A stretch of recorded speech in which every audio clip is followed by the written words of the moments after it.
السلام عليكم حبيباتي، مرحبا بكم في القناة ديالكم بوتينا شانيل. اليوم جيت نقدم معكم البقلاوة التركية، كتجي رائعة في المذاق ومقرمشة. كنتمنى الوصفة تنال الاعجاب ديالكم. عملناها بالبيستاج. نمر المقادير.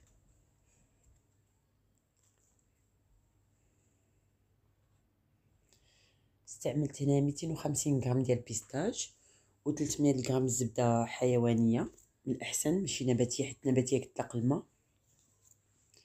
واستعملت العسل عادي خديته من الدولاز، و 470 غرام ديال الورقه ديال الفيلو سبيسيال ديال البقلاوه.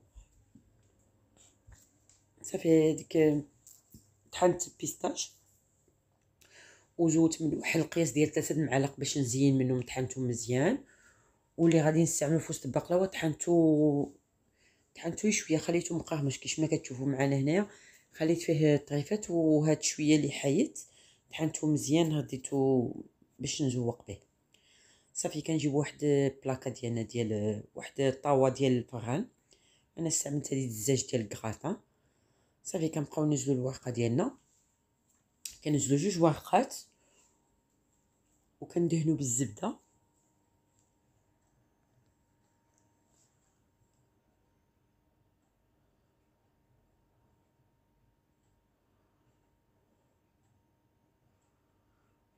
انا من بعد حيد ديك الجناب ديال الورقه حيدتهم بالمقص. صافي كنبقاو نعملو الزبده ديالنا، عاود كنبقى نستمر بنفس الطريقه هذيك حتى كنعمل نص الكميه ديال الورقه ديال الفيلو في الطاوه وكنحبس. بعد انا البقلاوه كتعجبني من العشاق ديال البقلاوه التركيه. ديجا شاركت معكم في القناه، وقيلا عملتها جوج مرات بطريقه مختلفه. صافي كنستمر بحال اللي قلنا الورقه، كنحطو جوج ورقات وكندهنو بالزبده، نحطو جوج ورقات وندهنو بالزبده الى حتى كنوصلوا لنص الكميه ديال، يعني ديك الورقات فيه كنقسموها على جوج، يعني كميه كتقسم على جوج. ملي كنوصلوا لنص ديالها كنوقفوا. بيستاج ديالي اللي طحنتو اللي غنعملو في وسط البقلاوه، زدت عليه جوج معالق ديال العسل ومعلقه ديال الماء الزهر.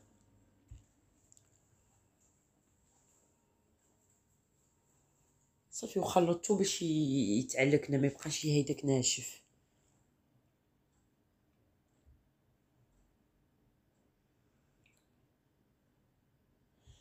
يعني بالنسبه لهاد الكميه انا عملت ربع كيلو، يعني عملت لي خرجت لي تقريبا طاوه، يعني صينيه.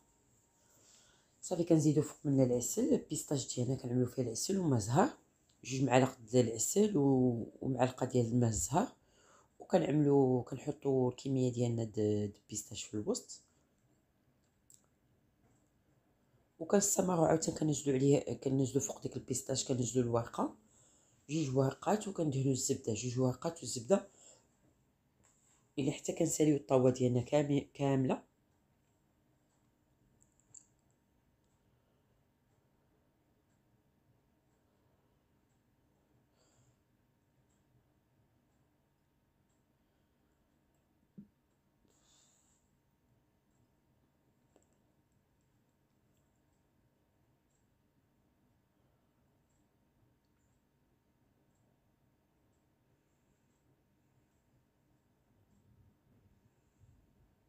نفس الاثناء كنسخنو الفران ديالنا على درجه الحراره 180 من الفوق ومن التحت حتى كتحمرنا مزيان.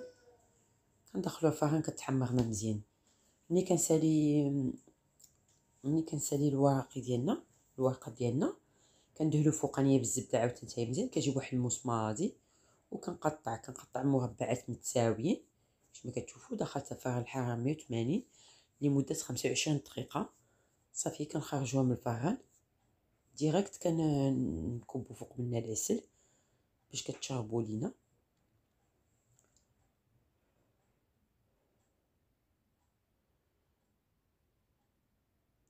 انا كنفضل العسل. كاين يعني البقلاوه التركيه ما كيعملوش فوق منها العسل، كيعملوا السيرو، يعني كيعملوا 2 كيسان السكر مع كاس ونص د الماء، وكيعملوه يطبخ فوق البوطه الى حتى كيعقد له، مع كيسقيو به. انا كنفضل العسل باش كتجي مقهمشه، اما ديك السيرو ديجا جربتو جاتني لاويه. صافي زينتها بالبيستاج ديالي من الفوقي، كتجي رائعه مقرمشه في المذاق. صراحه هاد الله ما كان، انا هاد البلاطو هذا كيدوز لي ميم با يومين كيكون تقاده. كنتمنى الوصفه تكون نالت الاعجاب ديالكم، كنتمنى تدعموني وتبخلوش عليا بالتعاليق ديالكم، واللي ما مشاركش معايا في القناه يشارك معايا باش يوصلوا ديما الجديد، وتبارطاجيوها مع الاهل ديالكم وحبابكم باش تعم الفائده.